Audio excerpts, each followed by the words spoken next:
Vamos abrir a Bíblia, irmãos, nessa noite. Evangelho de Mateus, capítulo de número 19. Mateus, capítulo de número 19. Versículo 5 e versículo de número 6.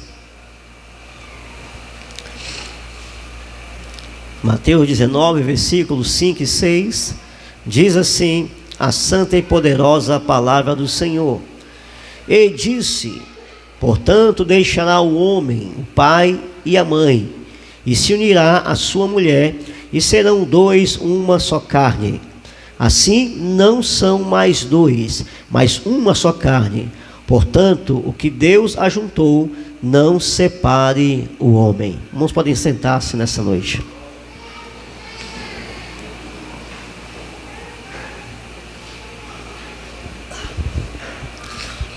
Amém, irmãos. Como hoje é um culto aberto a toda a igreja, um culto de doutrina, é claro que eu não falarei apenas sobre o casamento.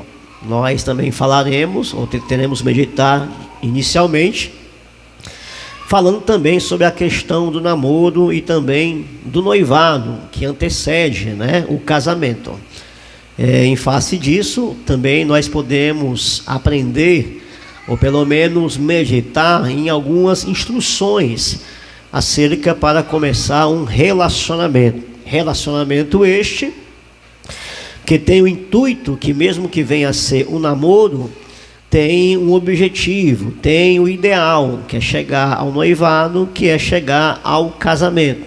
O objetivo daqueles que são cristãos, daqueles que são crentes, que namoram, não é ficar namorando e terminando e assim ficar experimentando. Esse não é o objetivo da igreja cristã como membros do corpo de Cristo. Quando se toma essa atitude de namorar, espera-se que tenha, em certo sentido, um compromisso, também guiado pela palavra de Deus. E em face disso, irmãos, o nosso namoro, ou o namoro dos cristãos, tem que ser um namoro responsável. Nós temos que ter um namoro com responsabilidade. Responsabilidade essa que, acima de tudo, começa com a aprovação dos pais. Se faz necessário, e graças a Deus isso ainda acontece hoje, muitos casais que vão namorar acabam pedindo ainda a oportunidade, a licença, para que possa ali o pai e a mãe permitir, para que venha ocorrer ali o namoro com a aprovação da mãe e do pai. Além de ter, irmãos, essa aprovação, nós temos que entender também que essa aprovação, ela não é apenas uma aprovação que pode ser positiva. Muitas vezes pode ser da vontade do pai e da mãe que não querer esse relacionamento. Ou seja, o pai e a mãe vai ter ali alguns motivos, seja da parte do jovem ou da parte da moça, que o pai pode querer que muitas vezes esse namoro não ocorra, não aconteça. E como nós sabemos, irmão, nós temos que ser submissos aos nossos pais, porque de alguma maneira, de uma forma natural, os nossos pais sabem o que é melhor para nós, porque o pai e a mãe, ele ama os filhos. Tanto é que existe um mandamento em Efésios 6 que vai falar justamente sobre isso, que os filhos têm que ser submissos aos pais, para que prolonguem os dias sobre a terra. Então pode ocorrer momentos em que o pai ou a mãe não aprove este namoro, e assim esse casal, se quiser ser abençoado, se quiser ter uma vida feliz, ser obediente para se prolongar, para que Deus abençoe, infelizmente vai ter que acatar, irmãos, ali a opinião, do pai e da mãe, tá certo? Então, um dos princípios fundamentais é a aprovação dos pais. Como eu estou dizendo, eles sabem realmente o que é melhor para nós. De alguma maneira, eles nos amam, tem algo que nós não vemos, talvez pelo sentimento, o romance, o cortejo, a beleza física, não nos faz perceber que algo poderia não dar certo, mas os pais têm essa capacidade de perceber. Outra coisa, irmãos, é o trato. Nós temos que perceber também como o namorado ele trata os seus pais, como o jovem vai tratar o pai dele, como o jovem trata a mãe dele. No namoro, a jovem ela tem a condição de perceber se o jovem trata a mãe bem, se o jovem trata o pai bem, porque se o jovem não tratar o pai bem, não tratar a mãe bem, com certeza não vai tratá-la bem também, irmãos. Então são indícios, são princípios que nós podemos perceber na palavra de Deus. Da mesma maneira, como a jovem trata a sua mãe, como a jovem trata o seu pai. Se não trata com respeito, consideração, com honra, com certeza também a jovem não será submissa também ali a questão da sua pessoa, né? Como marido, que é o desejo que se seja. Então são princípios que dá para nós percebermos na palavra de Deus, a qual nós podemos observar, e observando, irmãos, essas atitudes, essas práticas, seria uma maneira de cair fora, né? Ou melhor dizendo, pular fora e pegar uma pessoa mais espiritual para ter ali um namoro. Então são alguns princípios, irmãos, que são notórios para que venha a se começar um namoro, né?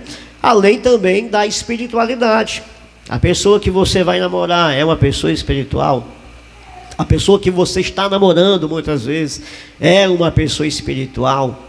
Ela gosta de ler a Bíblia, é alguém que ora, é alguém que está na obra de Deus, que ama a obra de Deus.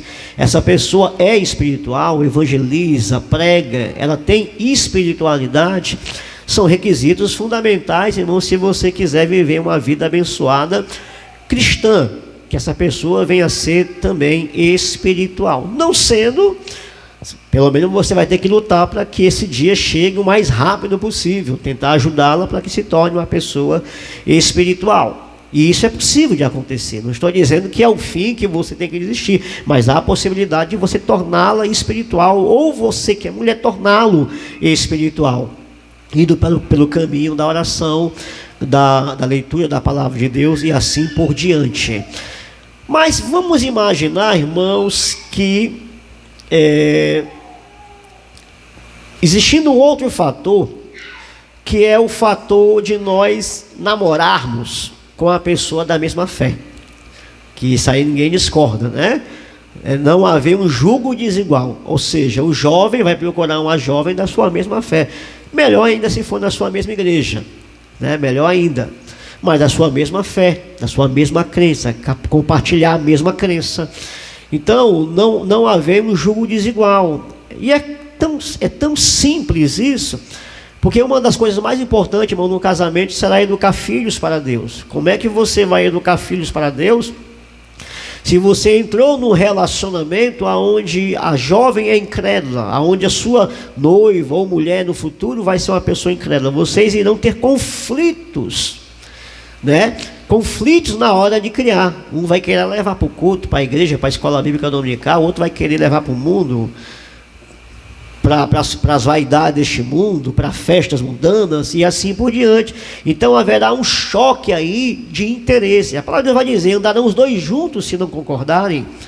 Então, uma das funções mais importantes que há no casamento, que é a educação de filhos para levar a Deus como semente divina, se faz necessário então que não haja um julgo desigual ao se relacionar, irmãos, com a pessoa, ao começar um namoro. Isso é uma coisa simples que nós temos que perceber. Agora, como eu disse aqui, vamos imaginar que todos esses requisitos são preenchidos. Pastor, eu aqui estou namorando com uma pessoa e todos os requisitos são preenchidos. A mãe dela, o pai dela aprovou, minha mãe aprovou, meu pai aprovou. Primeiro requisito, pastor, foi preenchido. Pastor, já me aproximei da família dela, já fui lá tomar um café, de vez em quando eu janto lá, e eu tenho percebido, pastor, que ela é uma boa filha. Ela honra o pai, ela honra a mãe, ela ajuda, sabe fazer as coisas, vai ser realmente, pastor, uma pessoa que eu possa investir para casar. Pode ser, irmãos, que todos esses requisitos possam ser preenchidos, inclusive uma vida espiritual, uma vida de espiritualidade, de oração, de leitura da palavra e assim por diante. Aparentemente esses requisitos são preenchidos, mas Deus não quer apenas, irmãos, que nós não nos relacionemos com um jugo desigual. Deus quer que o nosso namoro seja um namoro de crente. Do que adianta muitas vezes, irmãos, ter um namoro onde a moça é crente e o rapaz é crente, mas na hora de namorar parece um incrédulo? Isso aí está dando para entender, né? Está dando para entender, irmãos, o que eu estou querendo dizer? Ou seja, todos os requisitos são preenchidos, mas na hora de namorar parece que está namorando como incrédulo. Ou seja, namorando como gente que não conhece a Deus, que não conhece Jesus, que deve honrar, que deve respeitar, que deve fugir das tentações da carne. Então, Deus quer se satisfazer nisso, nesse namoro, Deus quer abençoar nisso, não apenas esses requisitos externos sendo preenchidos, mas na hora da intimidade, irmão, essa intimidade ela vem a ter limites, que vem a ser um namoro cristão. Ou seja, um namoro que não venha ir além daquilo que se possa ter. É um namoro cristão. Temos que ter cuidado. Eu me lembro que na nossa época, na minha época, do Fabiano, né? Também naquela época, a gente para namorar pedia na frente dos obreiros. Né, irmão? Nós tínhamos hora. Nós tínhamos horas. Ou seja, ficamos aqui até as 9, não, a gente passou das 9, 9h30, não pode mais. Tinha-se regras, tinha-se vigilâncias nesse namoro. Então, eu me sentia mais apaixonado porque vinha a minha esposa, irmãos, uma vez por semana só. Então, a saudade era maior, né? Ela morava na Barra do Ceará, eu morava em Maracanaú, para vocês terem ideia. E eu acho que nessa época não tinha nem ainda terminal de Siqueira, ou seja, a viagem era longa. Chegava em casa mais ou menos meia-noite, andando num lugarzinho lá que o Ivanilson conhece, né? Onde o irmão dele mora até hoje, fazia aquela caminhada no escuro. Então, meus amados irmãos, era algo que tinha limites. Então, se faz necessário também que nós, como casal, os casais de namorados, também possam vigiar quanto a isto. Valorizar isto também, valorizar esses limites, porque apesar de todas essas questões serem preenchidas, esses princípios que eu vos falei, o namoro vem a ser, irmãos, um namoro cristão, que não venha despertar a carne, tá ok? E o noivado, irmãos, né? Quando a pessoa noiva, já dá para a pessoa saber com quem ela pretende se casar. Aliás, o noivado, você ganha mais confiança da família. Então, o pai da noiva, a mãe da noiva vai confiar mais em você. Ou seja, ele vai lhe dar mais confiança. Ele vai ver que realmente o negócio está andando. Mas essa confiança, ela não significa, irmãos, liberdade para você ir além. Essa confiança, esse noivado, melhor dizendo, não é um sentimento de posse. Porque parece que quando noiva, pronto, aqui eu já sinto que ela é minha posse, é minha possessão. Ele aqui, nós estamos noivo, ele é minha posse. Ainda não. Ainda não. Na realidade, o que está acontecendo é que o pai dela, a mãe dela, está confiando mais em você.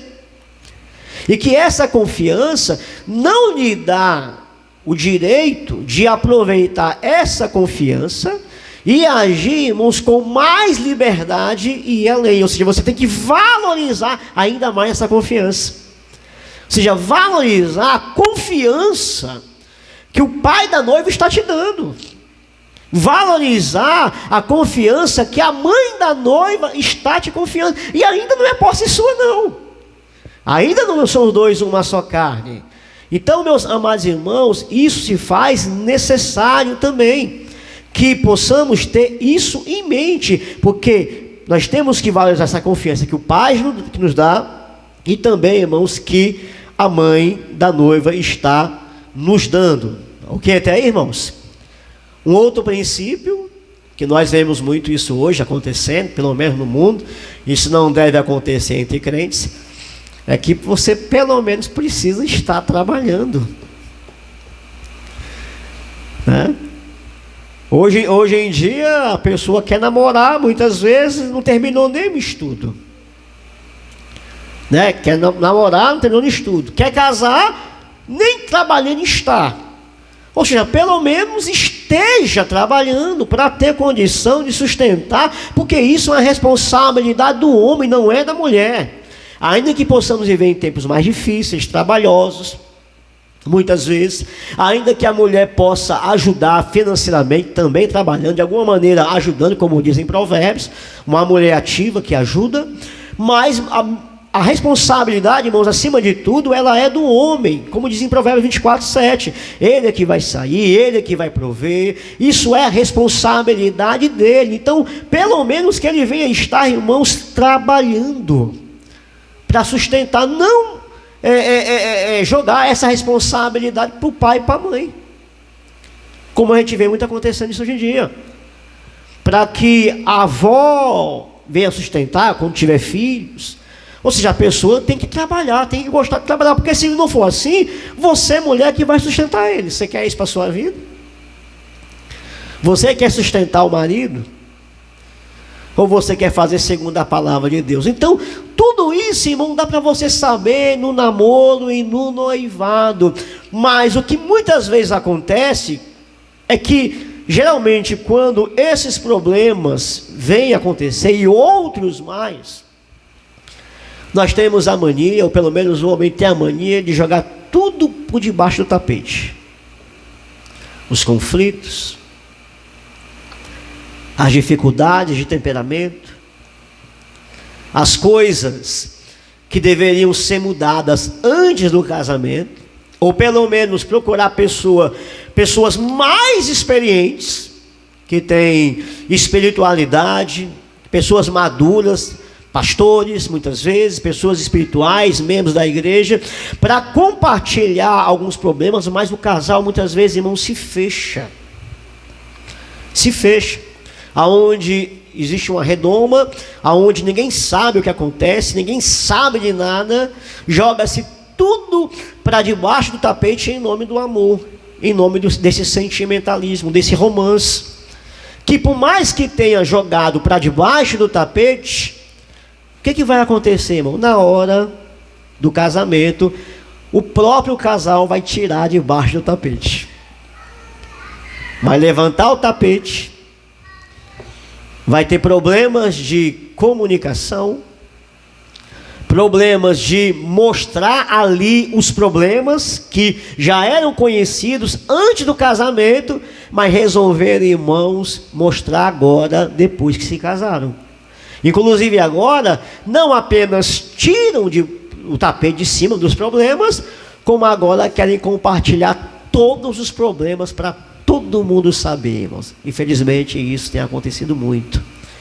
Problemas que os pastores não sabiam, problemas que a igreja não sabia, mas que jogaram debaixo do tapete, poderia ter se aconselhado, poderia ter se ouvido, e em muitos casos não daria certo até se casar, mas quando se casou, vieram os problemas, vieram as dificuldades, começou a apontar um ao outro, e agora não apenas o casal sabe apontar um ao outro, toda a igreja sabe o que está acontecendo, porque não há ali um cuidado em falar para pessoas espirituais, e aí se divulga para todas as pessoas ali presentes no meio, irmãos, da igreja.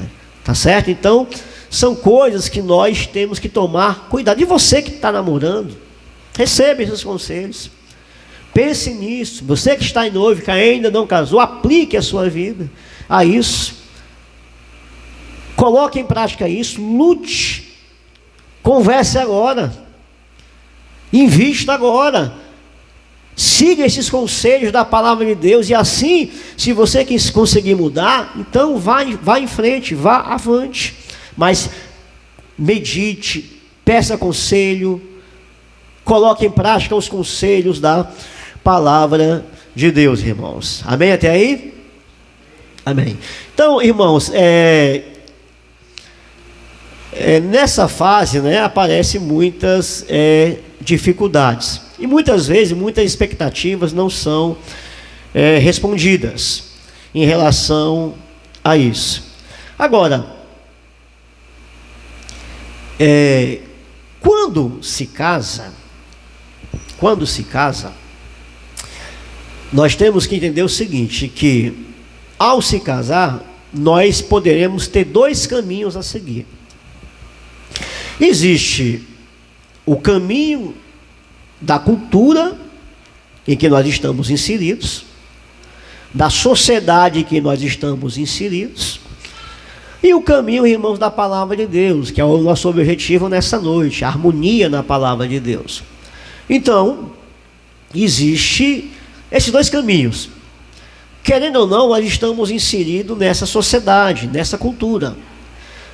E possivelmente, essa sociedade, essa cultura, ela tem a capacidade de influenciar a família e influenciar casais. E nessa sociedade que nós estamos inseridos, se fala em felicidade. Só que essa felicidade, a qual a sociedade que nós estamos inseridos, a maior expressão de felicidade, irmãos, é o sexo. É a questão sexual. Toda a razão de felicidade está na questão sexual. Então, todos os outros fatores que uma família tem, que uma sociedade tem, que um lar tem, estarão direcionados à questão da felicidade sexual. Todos os valores, todos os princípios estarão delineados, irmãos, para essa maior expressão de felicidade que é a questão do sexo. E é uma sociedade que ensina que esse sexo ele não pode ser disciplinado. Ele não pode, irmão, ser coagido. Porque se ele for disciplinado, se ele for coagido, se ele não for levado em conta, ou seja, a sociedade, o homem, ele será prejudicado, ou seja, ele não vai evoluir como deve, irmãos. É uma sociedade hedonista, sexual. É o caminho, não é à toa que querem sexualizar as crianças também. Tão sexual que ela é. Para ela é a maior expressão de felicidade a questão sexual. Porém, para o crente em Jesus, o caminho correto é o caminho da palavra de Deus. É o caminho da Escritura Sagrada, irmãos, que nos traz conselhos e valores para obedecer a Deus. O caminho da palavra de Deus, ele vai trazer, irmãos, restrições. Vai ou não vai? Vai. Mas são restrições que vão garantir a nossa felicidade. A felicidade no lar, a felicidade na família, são as restrições bíblicas que Deus vai nos dar para que possamos ser felizes. Isso Deus vai nos ensinar na sua palavra, para garantir a nossa felicidade. Agora, vamos imaginar que nenhum de nós sabia desses conselhos, irmãos. E muitos realmente não sabiam, talvez. Não, eu apenas me apaixonei, eu apenas tive um romantismo, me afeiçoei uma pessoa, um jovem, tudo, noivei, casei. Pastor, eu não sabia nada disso. Mas o fato é, irmãos, quando nós vamos nos preparar para uma viagem, e essa viagem, no caso que eu quero fazer uma aplicação, é o casamento. O que você faz quando se prepara, irmãos, para uma viagem? Você vai calibrar os pneus. Você vai olhar se a gasolina está na medida certa. Você vai ver o motor. Você vai olhar os freios. Você vai se preparar para uma viagem, para que você tenha uma viagem segura. Mas, mesmo que você planeje tudo bem direitinho, nos conformes, vamos imaginar agora nós que sabemos desses princípios, que ainda muitos vão se casar ainda. Mesmo sabendo disso, irmãos, de todos esses conselhos bíblicos, alguma coisa pode acontecer no meio da viagem. Pode ou não pode? Pode ter um buraco no meio do caminho. Uma estrada pode estar ali interrompida e você ter que desviar. O carro pode quebrar. Então, no percurso dessa viagem, muitas coisas podem acontecer. Por mais que você esteja preparado com os conselhos da palavra de Deus. Porque o meu objetivo aqui, irmão, nessa noite, não é ser galanteador, cortejante, falar coisas bonitas. Eu quero falar de coisa prática, do dia a dia. Então, nesse percurso que é o casamento, muitas coisas, irmãos, podem acontecer, que você não esperava, inclusive coisas ruins. Mas que você, pela palavra de Deus, você vai saber contornar e resolver. Pela palavra de Deus.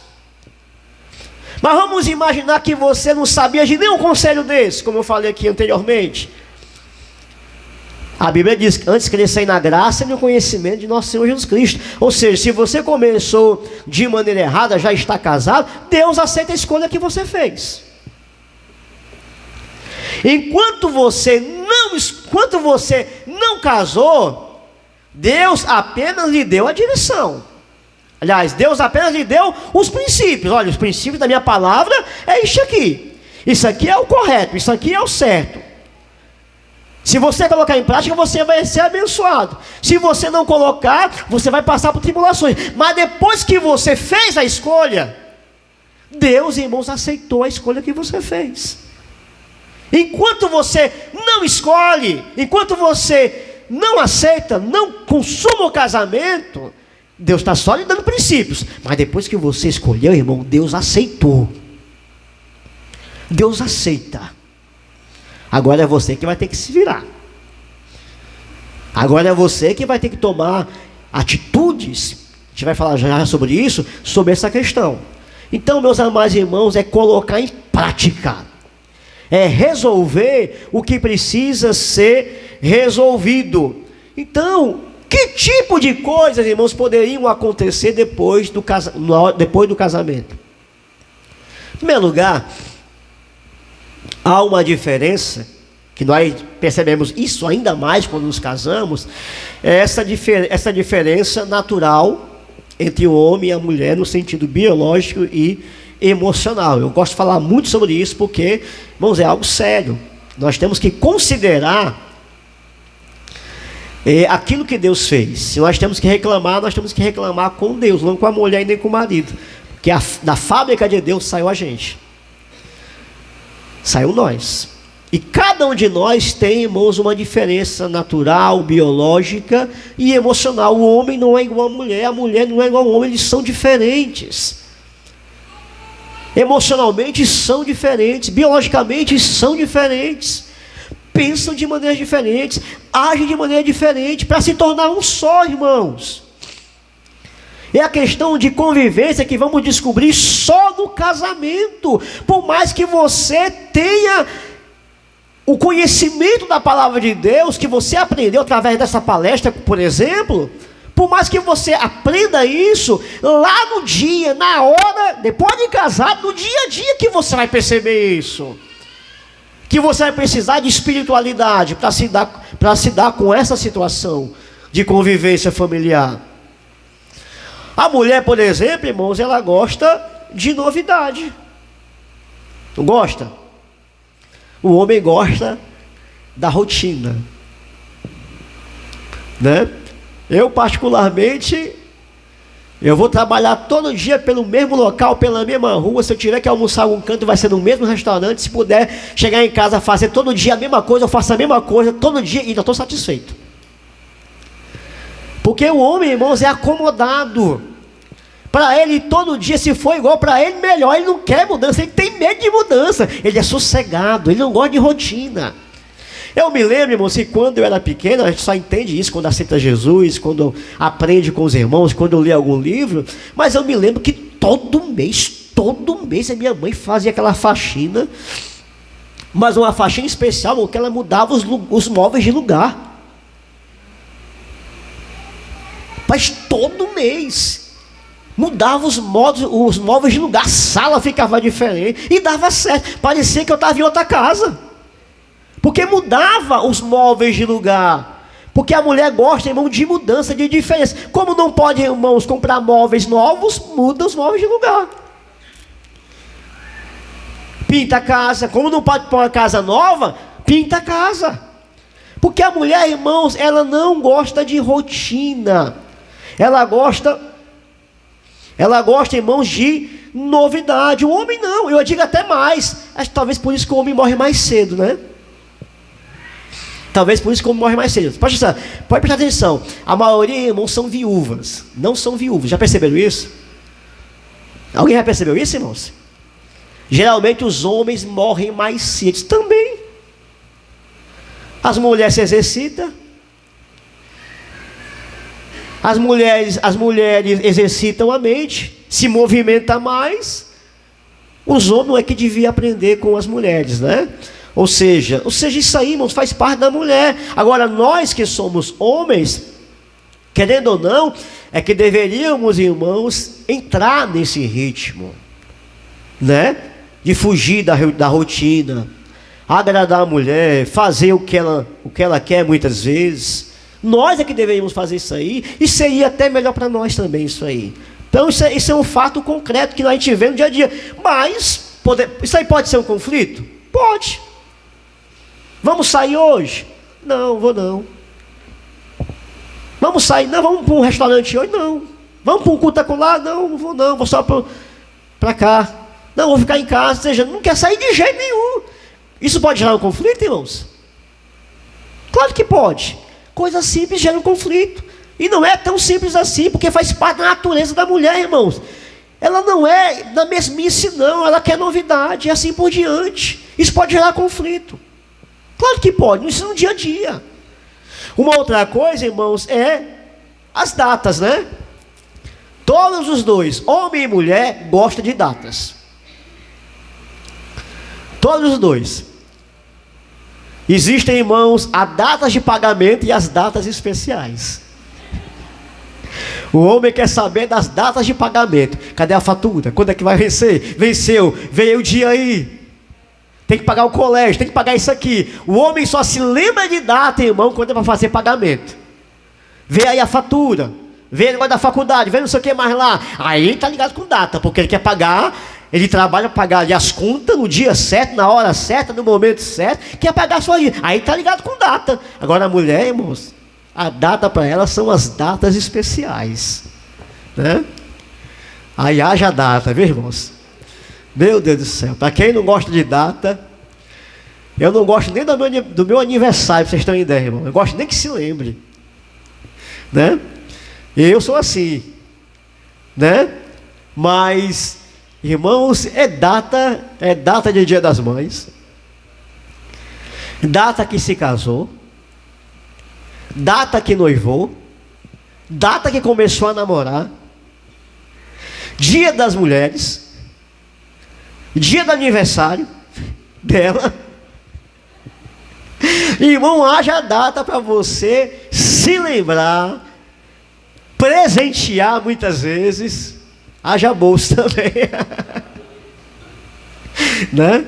Haja bolsa aí também, irmãos, para poder comprar essas coisas. Então, porque, irmãos, são diferentes. O homem e a mulher são diferentes. Não tem para onde correr. A mulher, irmãos, ela faz, o homem faz as coisas ao longo prazo, né? É demorado. A mulher pede para fazer uma coisa, faço já, demora uma semana muitas vezes. Ele faz, mas é a longo prazo, e é uma coisa só. Porque se fizer 2 vezes, já complica, não consegue fazer, a outra faz tudo errado. né? E a mulher, irmão, faz tudo a curto prazo e de uma vez só, né? Tiro as mães aí, né?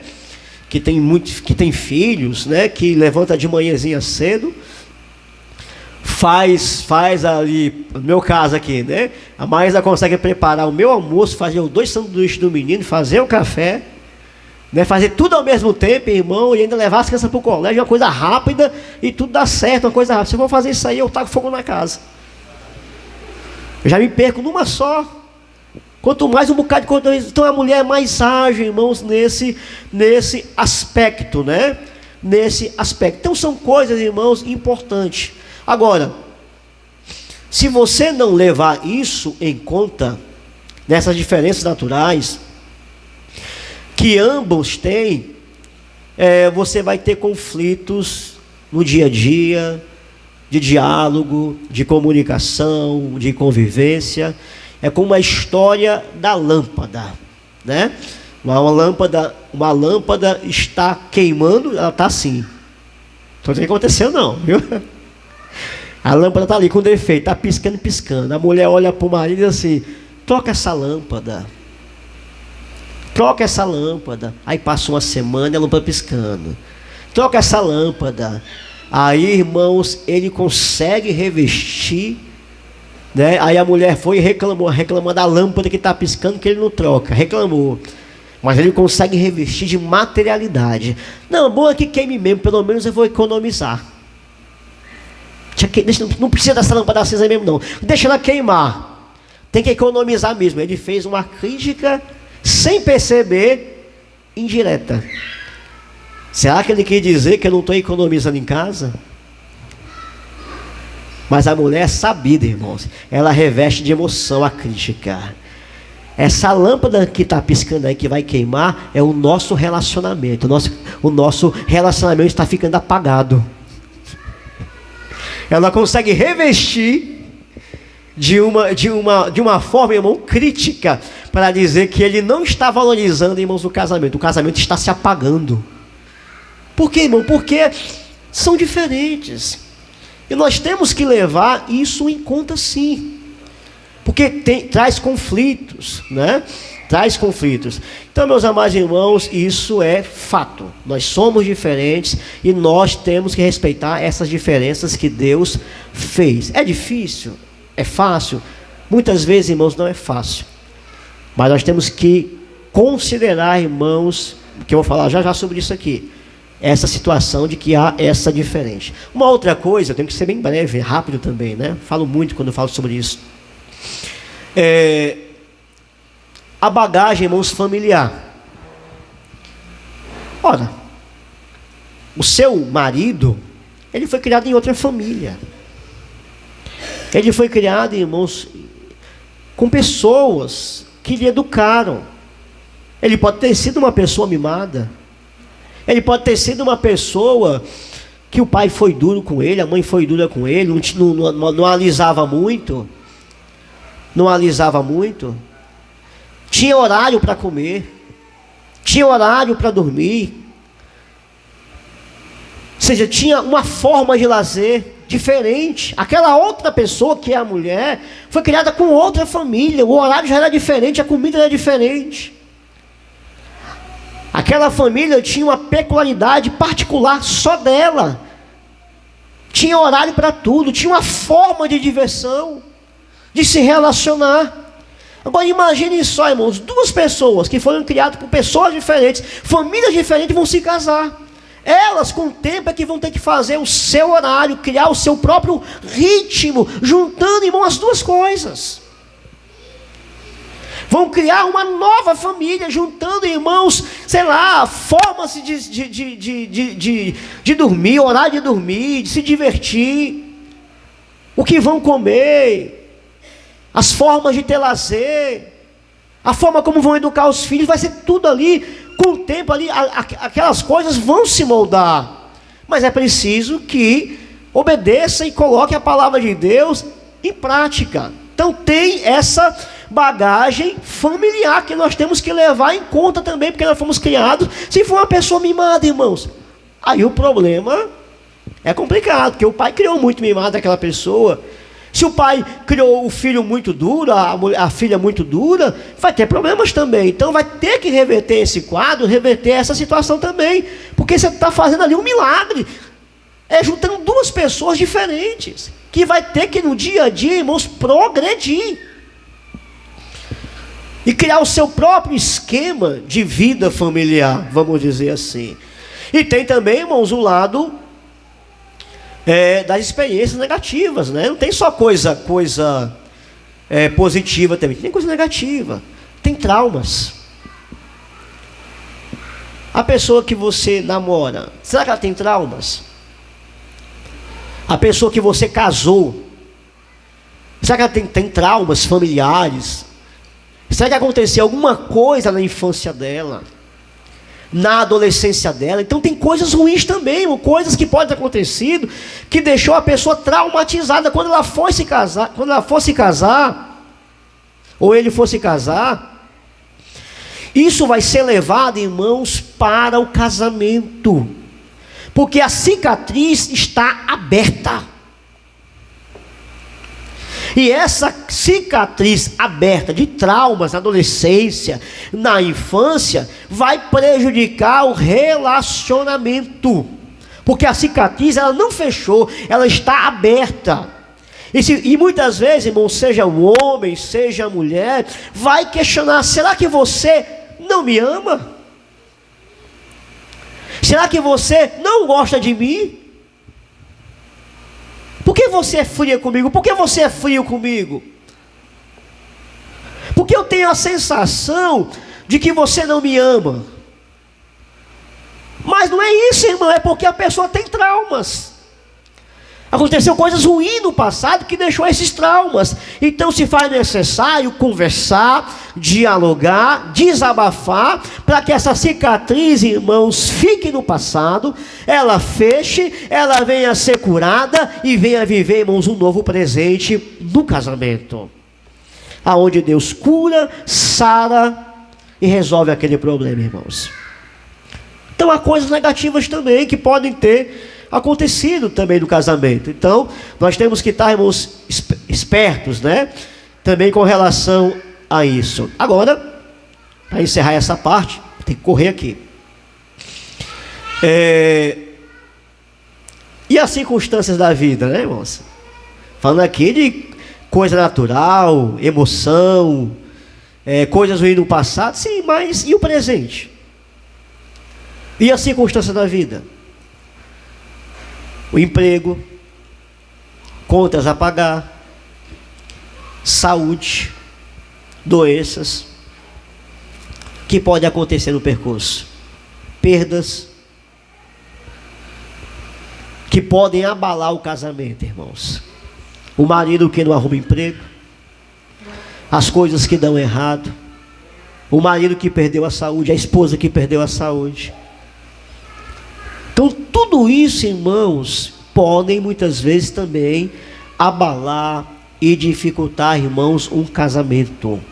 E aí é preciso muita espiritualidade, conhecimento da palavra de Deus para colocar, irmãos, o casamento em ordem, porque podem haver decepções, desconfortos, problemas psicológicos, patológicos também.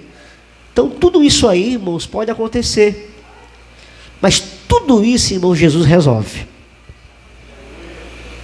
Tudo isso Jesus resolve. Pessoas marido pode estar em depressão, acontece muito também.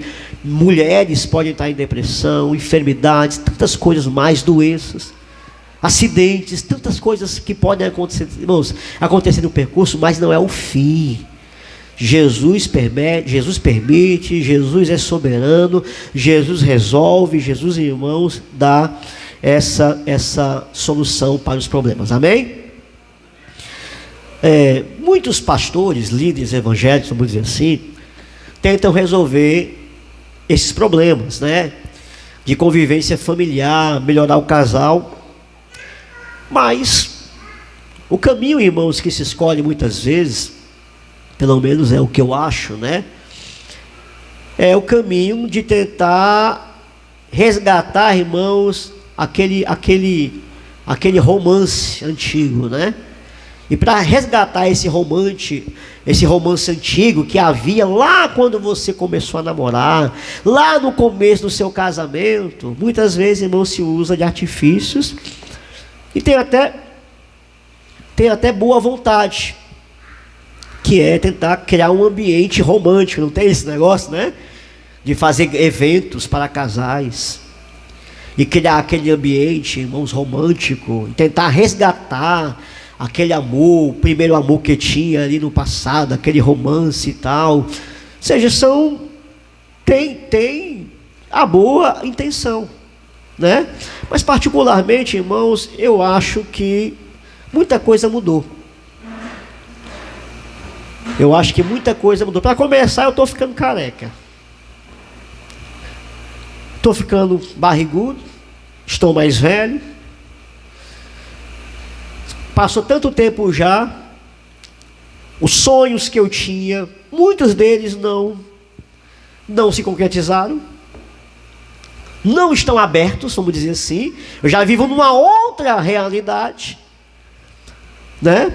Eu não sou mais tão belo. Se um dia eu já fui como eu era antes, eu nunca fui, talvez esteja melhor, dizem. Ou seja, estou querendo dizer, irmãos, é o seguinte: muita coisa mudou. A realidade é outra. As condições são outras. A beleza física, a cada vez mais, ela se esvai. E isso pode se tornar algo viciante. Para restaurar um casamento, dependemos desse tipo de coisa. Para restaurar aquele sentimento de amor, pode se tornar algo viciante. Mas por quê? Porque as condições agora são outras. Eu acredito em restaurar o amor, aquele sentimento, eu acredito, mas sobre as novas condições, sobre uma nova realidade, sobre um novo comprometimento, sobre ter algo ideal que mostra a realidade que nós vivemos no momento. Nós temos esse objetivo agora, nós temos que ser companheiros agora.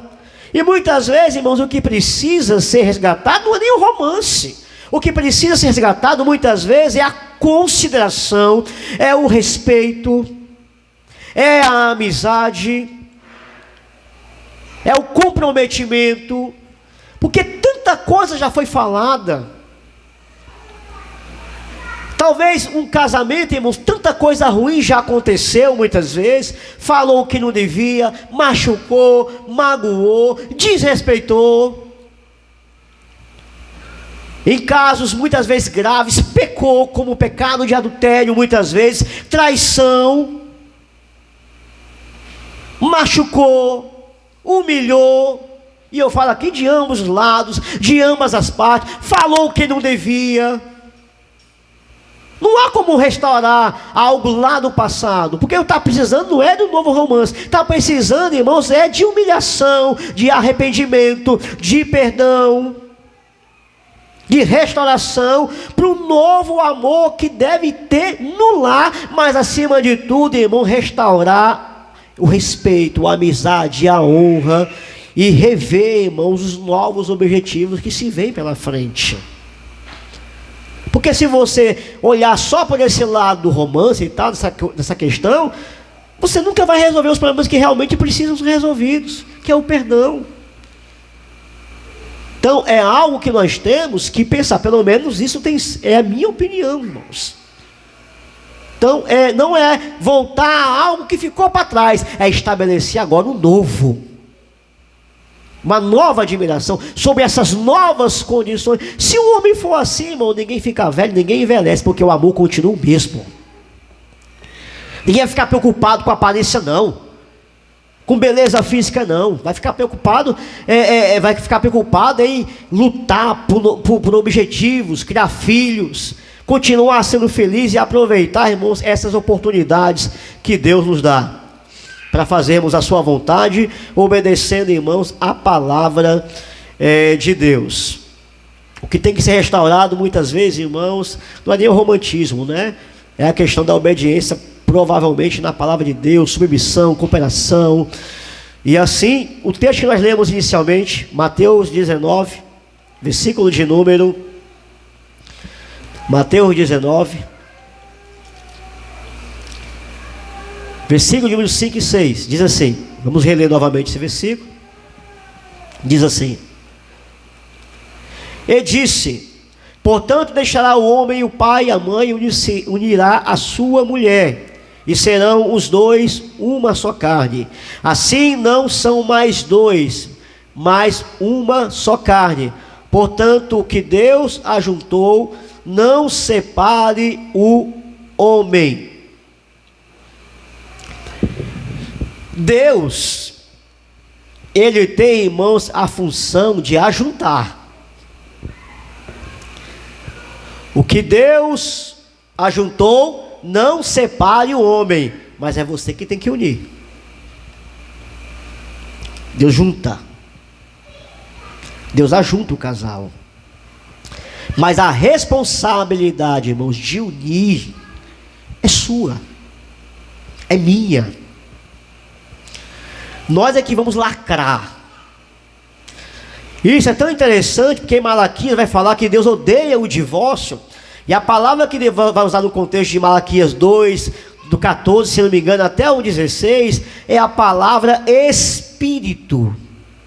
Ele poderia usar alma, ele poderia usar corpo, ele vai usar no contexto, irmãos, a palavra espírito, que é algo espiritual, é algo divino, é algo que tem valor, é algo transcendente, não é qualquer coisa. Então essa responsabilidade de ajuntar, lacrar, não é, irmãos, de Deus, é nossa. Nós é que temos que lutar para isso. Nós é que temos que fazer a nossa parte em relação a isso. E o caminho disso, irmãos, é o caminho da humilhação. Em Provérbios 13:10 vai dizer: da soberba só provém contenda, e os que se aconselham se acham a sabedoria. Ou seja, o caminho da humilhação é você reconhecer que muitas vezes você pode estar errado. É você deixar de ser soberbo ou soberba muitas vezes e ter um bem comum. E tudo poderia ser melhor, irmão, se tivesse uma boa comunicação. Se tivesse uma boa comunicação, poderia ser muito melhor. Às vezes o que falta no casal é uma boa Muitas vezes, irmãos, às vezes as pessoas têm mãe dizer que a mulher, ela reclama muito, né? Já ouviu falar isso, irmão? Mulher reclama demais, mas o homem também reclama. Sabe aonde? Aqui, ó, na cabeça. O homem tem uma mente fértil, irmão, para reclamar, para poder, irmãos, soltar o verbo também. Mas antes disso, irmãos, ele usa aqui, ó, né? Um exemplo prático disso, muitas vezes, é um homem que chega em casa, passa o dia trabalhando, muitas vezes, está morrendo de fome, olha para o fogão e não vê a sua janta. Aí pronto. Aí a mente começa a viajar, irmão. Como é que pode? E a mente, ó, passei o dia trabalhando, rapaz, não fez a comida. O que estava fazendo? Cadê a minha janta? Cadê a minha comida? E já está ali, irmão, meditando. Não me ama. Que consideração é essa? Eu dou um duro danado. Viu, Alex? Deu um duro danado. E não sei o que mais lá. Irmão, quando ele está se preparando para soltar o verbo, a mulher vai lá e diz: ô meu filho, você já chegou? Ô rapaz, tu nem sabe o que houve. A tua mãe veio aqui em casa, te conversou, queria falar sobre uns assuntos. Fui fazer um negócio para ela. Rapaz, os nossos filhos, para dar o tempo problema, quebraram um vaso, sujaram toda a casa. E o dia foi muito corrido hoje, mas não se preocupe não, que dentro desse forno aqui escondido tem um frango assado. Ou seja, irmãos, né? O homem também reclama, mas ele começa aqui, ó. Muitas vezes, irmãos, o que falta, muitas vezes, irmãos, é uma boa comunicação, muitas vezes. Lá em casa, quando a minha sogra estava morando lá em casa, eu tinha a pena da minha esposa, muitas vezes, né? Porque eu chego no trabalho, irmão, lá em casa, doido para tomar um cafezinho. Acho que a mãe já pegou já, né? Doido para tomar um cafezinho, irmão. Quando a minha sogra estava lá em casa, quando eu cheguei em casa, irmãos, aí veio o Heitor. Pai, aconteceu isso. De casa, do colégio, isso. Em seguida o Rubens. Pai, deixa eu falar também. Aconteceu isso. No colégio aconteceu isso em casa. Aí, irmãos, tinha a sogra lá em casa. Aí a sogra também dizia tudo. Aconteceu isso em casa, aconteceu isso. Aí não chamava nada para minha esposa falar. Nada. Vai falar o quê? Se ela falasse qualquer coisa, eu disse, eu já sei. Como é que tu sabe? Teu filho me disse. O Heitor me disse. Aconteceu isso? Não. Como é que tu sabe? Já sei. Como é que tu sabe? A tua mãe me disse. Não sobrava nada para ela falar, irmão. Aí ela dava para mim e dizia, sabe o quê? E aí, filho? Aí, amor? O café tá gostoso? Só sobrou isso para falar. Porque, meus irmãos, nós temos que valorizar a vida comum do lar. E como diz a palavra de Deus, o que é a vida comum do lar, irmão? É tudo. Tudo. Tudo que acontece no lar deve ser valorizado. Está lá em 1 Pedro, capítulo 3, do versículo 7, né? 1 Pedro 3, 7, está escrito lá, irmão, viver a vida comum do lar. A Bíblia diz que, em 1 Coríntios capítulo 7, versículo, se não me engano, 5, vai dizer até que para se separar de corpo, no sentido de não ter relação sexual, para viver uma vida de oração no primeiro momento, tem que ter como um acordo, ou seja, porque tem uma conversa, tem um diálogo, para ter como um acordo. Você começa a prestar atenção que há um diálogo, há uma conversa. Então não tem essa história, eu não quero conversar, eu não quero dialogar. Não precisa dialogar, precisa conversar. Precisa se comunicar, porque é assim que as coisas, irmãos, vão andar. Muitos conflitos, como eu estou dizendo, vêm por causa de falta de comunicação. Muitos desses conflitos. Interessante é que a Bíblia não é machista como muitos dizem, né? Pelo contrário, a gente pode até aproveitar essas oportunidades do relatório, de conversar, de dialogar, mas esses mesmos versículos vão falar, irmãos, o que o homem tem que fazer pela mulher. A Bíblia vai dizer que o homem e a mulher, o homem cuida das coisas de casado, porque ele há de ver como há de agradá-la. Como é que a Bíblia é machista, ele está querendo agradar ela? Como é que é machista que está querendo agradar? Como é que é machista, irmão, se está falando que ela é a vida comum do lar, que ele dá, aliás, em Efésios, tem que dar vida por ela. Assim como Cristo amou a igreja, assim também o marido ame a sua mulher. Ao ponto de como Cristo deu a vida pela igreja, o marido também deve dar, irmãos, em forma comparativa, deve dar a sua vida pela esposa. Tenha esse cuidado. Como é que a Bíblia é machista em relação a isso? Se ele quer proteger, se ele quer guardar, como é que é machista em relação a isso? Não tem como não. Irmãos, o problema é que o egoísmo, ele tem que ser sepultado. Sepultado. Uma casa, irmãos, dividida, ela não pode subsistir. Ela não pode subsistir. Nós vivemos no mundo, irmãos, que é o mundo da confusão. É o mundo da contenda. É um mundo onde se planta que todo mundo tem que brigar. É o rico contra o pobre, é o pobre contra o rico, é o negro contra o branco, é o índio contra o branco, é o homem contra a mulher, é o hétero contra o homossexual. Ou seja, é o mundo da confusão. Mas a palavra de Deus nos ensina o quê? Que a nossa luta não é contra a carne e contra o sangue, mas é contra os principados e as potestades nas regiões celestiais. Portanto, meus amados irmãos,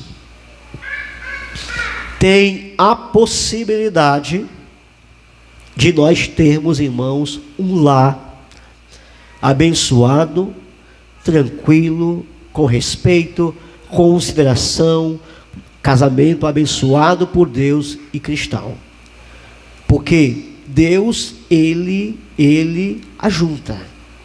Mas essa união entre homem e mulher é minha responsabilidade, irmãos, e é responsabilidade da minha esposa. É tua responsabilidade. Você que é homem e também da sua esposa. O que Deus uniu, o que Deus ajuntou, não separe o homem. Portanto, irmãos, há muita coisa a se falar sobre esse assunto.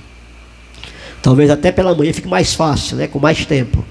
Mas, meus amados irmãos, nós temos que restaurar cada vez mais o nosso lar e nossa família. O objetivo de hoje não é falar sobre filhos, não vou falar sobre filhos, vou falar sobre casamento. Portanto, não existe essa questão, eu não quero dialogar, eu não quero conversar.